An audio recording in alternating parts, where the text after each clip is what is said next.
ন গ্রহিতং তত্ত্ব ন গ্রহিতং তপ তত্ত্ব জ্ঞানত পরম নাস্তি তন্ময়ী শ্রী গুরবে নমঃ। জগন্নাথ শ্রী জগন্নাথ মদ্গুরু শ্রী জগদ্গুরু মহাদত্তা সর্বভৌমদত্তা তস্মৈ শ্রী গুরবে নমঃ। গুরুরাদিরনিষ্ট গুরু পরম দৈবতম গুরু পরতরং নাস্তি তস্মৈ শ্রী গুরবে নমঃ। ব্রহ্মার্থং পরম সুখং কেবলং জ্ঞানমূর্তিং দ্বন্দ্বান্তং জগৎসংস্থং দ্বন্দ্বমস্তাদিলক্ষ্যং একং নিত্যং বিমলমচলং সর্বরিতং ভূতং ভারতীতং নিরহিতং পরিণতিতং নমামি ভারতীতং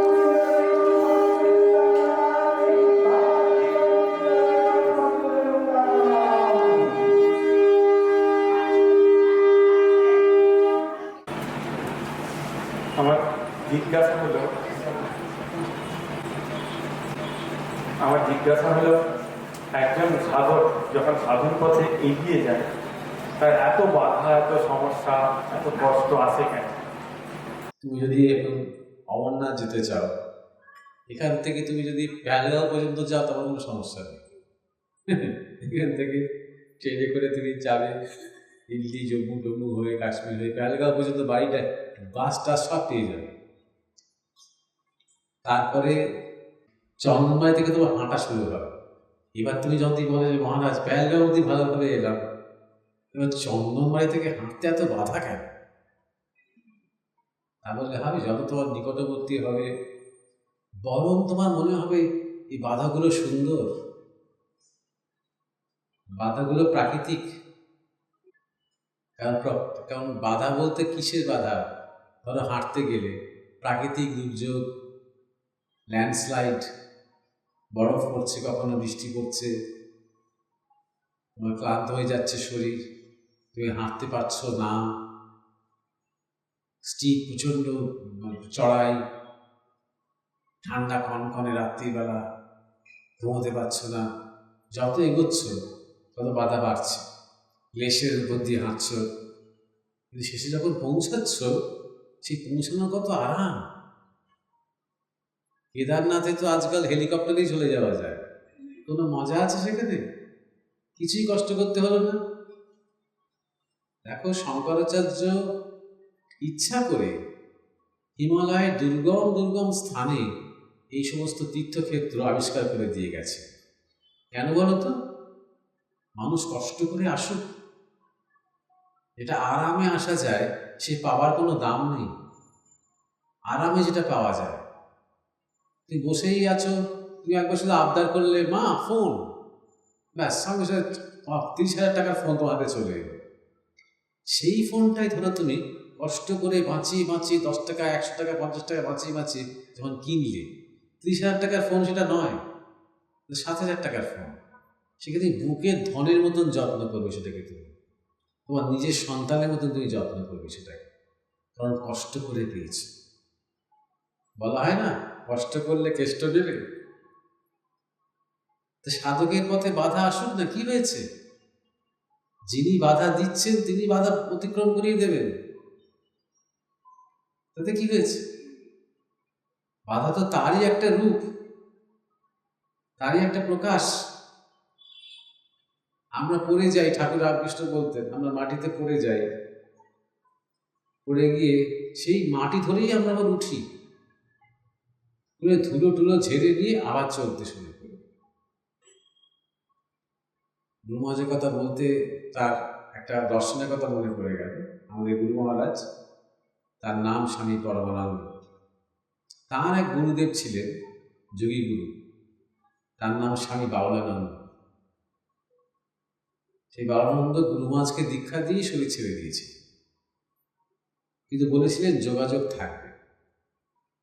যোগাযোগ রাখতেন ওই দর্শনের মধ্যে দিয়ে, নানা রকম দর্শনের মধ্যে দিয়ে যোগাযোগ রাখতেন। একটা দর্শনে গুরু মহারাজ দেখছেন তিনি একটা ছোট্ট শিশু হামাগুড়ি দিচ্ছে, মানে সোজা হয়ে চলতেও পারেন না, এতই ছোট। আর একটা সামনেই একটা আলো জ্বলছে, একটা কুঠিয়া। তিনি হামাগুড়ি দিয়ে কুঠিয়া অবধি পৌঁছিয়ে বুঝতে পারলেন এটা বাউলানন্দ মহারাজের কুঠিয়া। মানে আসল পাতা আছে, আসল পাতা আছে, কিন্তু উনি নেই। তো যে এবং আসলের চারপাশে অনেক বই।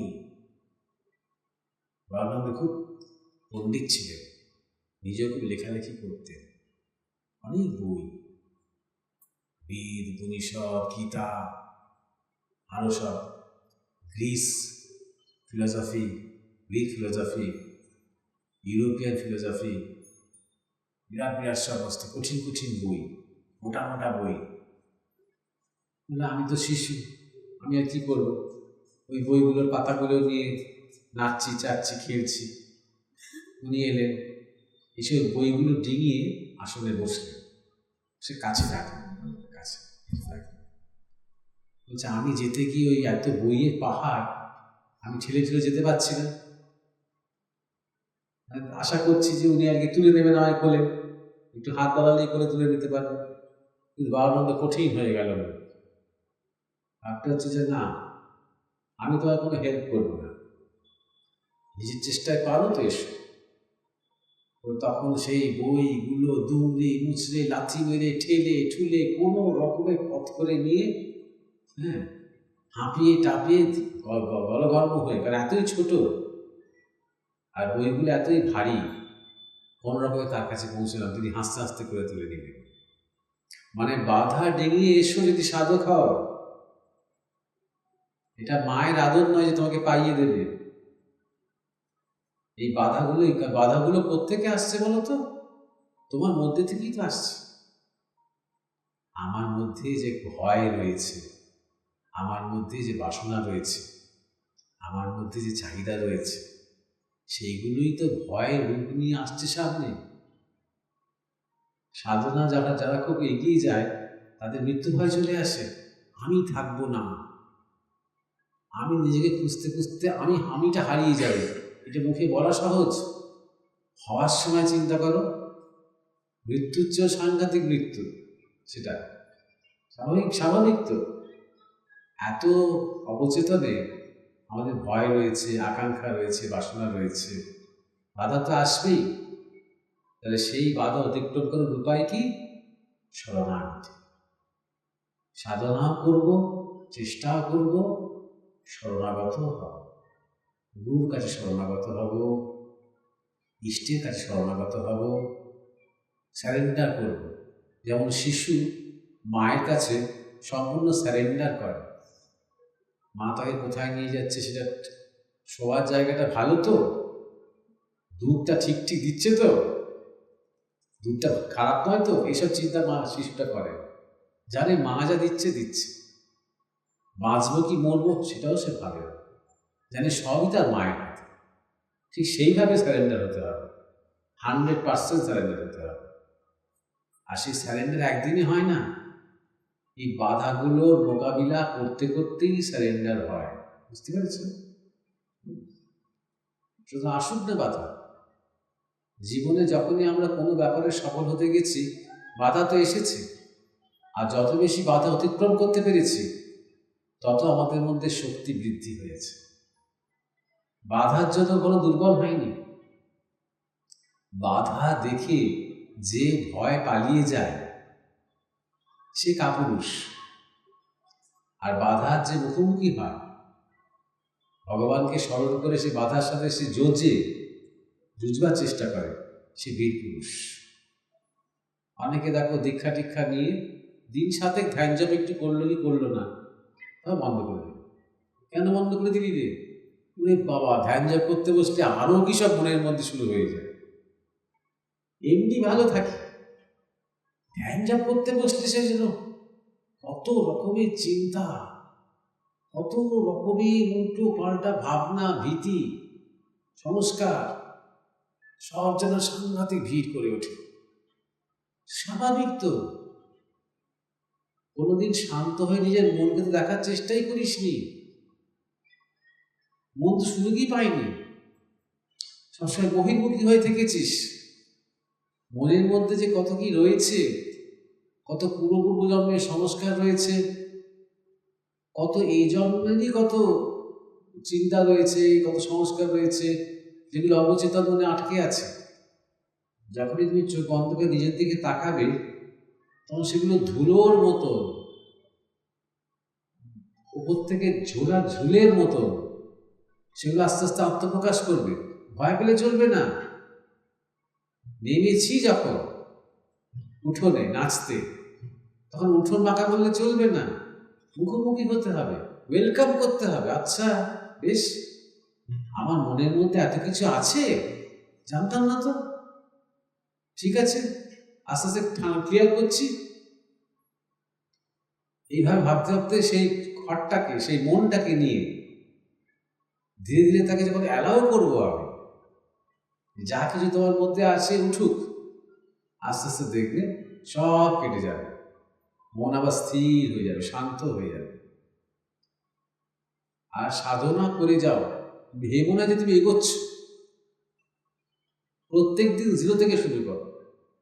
ক্রিকেট যারা খেলে না, বিরাট কোহলি, রোহিত শর্মার মতো সব বড় বড় ব্যাটসম্যান ধরো, তারা একটা কথা বলে, তাদের জীবনের দর্শন এটা, আগের দিন হয়তো 200 করেছি, আজ যখন মাঠে নেমেছি 0 থেকেই শুরু করতে হবে।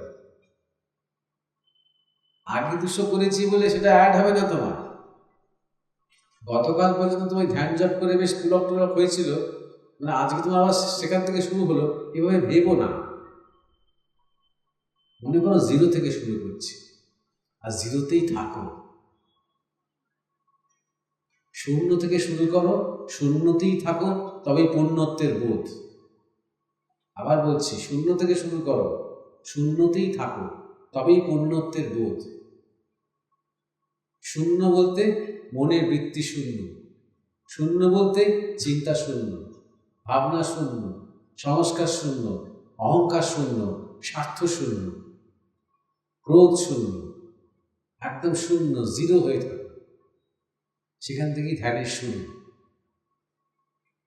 সেই 0 ধাক্কায় বাধা ফাধা সব উড়ে যাবে।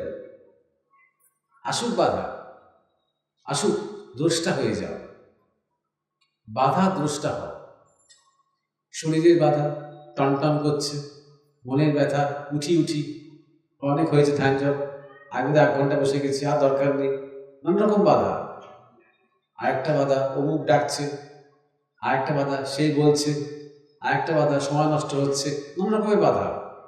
আরেকটা বাধা বড্ড গরম লাগছে, আরেকটা বাধা বড্ড মশা কামড়াচ্ছে, কত রকমের বাধা। দ্রষ্টা হয়ে যাও। বাধাটা নেই ভেবো না, বাধার সাথে লড়াই করো না। আচ্ছা গরম লাগছে, আচ্ছা দেখি তো নিজেকে ঠান্ডা করতে পারে কিনা, না ওরকম নয়। গরম লাগছে, অ্যাকসেপ্ট করো। শরীরটা গরম হচ্ছে, আমি তো হচ্ছি না। শরীরটা ঘামছে, আমি দেখছি সেই শরীর, আমি দেখছি সেই ঘাম। এরকমভাবে দ্রষ্টা হয়ে যাও। এটা অভ্যেস করো। বাধা ভেবো না, সবকিছু সুখের হবে না।